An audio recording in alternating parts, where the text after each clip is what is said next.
సార్వత్రిక ఎన్నికల షెడ్యూల్ విడుదల కావడంతో తిరుమలలో వీఐపీ బ్రేక్ దర్శనాల సిఫార్సు ఉత్తరాలు రద్దు చేశారు తిరుమల జేఈఓ శ్రీనివాసరాజు. అలాగే ప్రముఖులు ప్రజాప్రతినిధుల సిఫార్సు ఉత్తరాల స్వీకరణను కూడా నిలిపివేశారు. ప్రముఖులు స్వయంగా వచ్చినప్పుడు ఇచ్చే బ్రేక్ దర్శనాలను కూడా క్రమబద్ధీకరించి కేటాయిస్తామని చెప్పారు.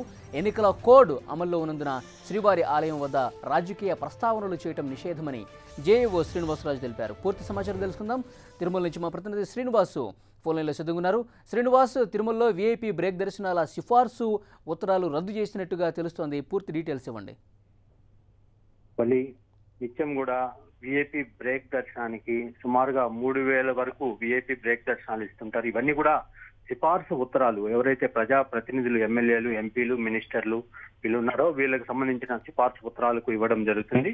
నిన్నటి నుండి పూర్తి స్థాయిలో ఎన్నికల కోడ్ అమల్లోకి రావడంతో తిరుమలలో సిఫార్సు ఉత్తరాల పైన నిషేధం విధించింది టీటీడీ.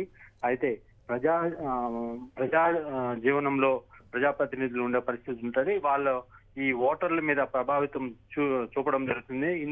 ఇందుకే ఈ సిఫార్సు ఉత్తరాలను రద్దు చేస్తూ టీటీడీ నిర్ణయం తీసుకుంది. ఈ రోజు రేపటి నుంచి కూడా పూర్తి స్థాయిలో సిఫార్సు ఉత్తరాలను తీసుకోమని ఇప్పటికే జేఈఓ శ్రీనివాసరాజు మీడియాకు చెప్పారు.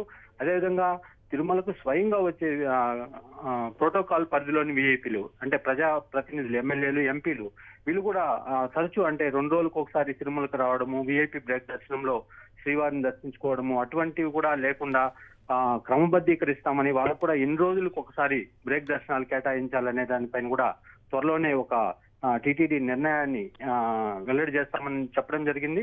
అయితే శ్రీవారి దర్శనానికి వచ్చిన సందర్భంగా విఐపీలు ఎవరైతే ఉన్నారో వీళ్ళందరూ కూడా శ్రీవారి ఆలయం ముందే రాజకీయాలు మాట్లాడడము, వివాదాస్పద వ్యాఖ్యలు చేయడము ఇవన్నీ కూడా నిషేధం ఉన్నట్లు, అంటే ఎన్నికల కోడ్ నేపథ్యంలో ఎవరు కూడా తిరుమలలో రాజకీయ ప్రసంగాలు కానీ వ్యాఖ్యలు కానీ చేయకూడదని ఆయన స్పష్టం చేశారు.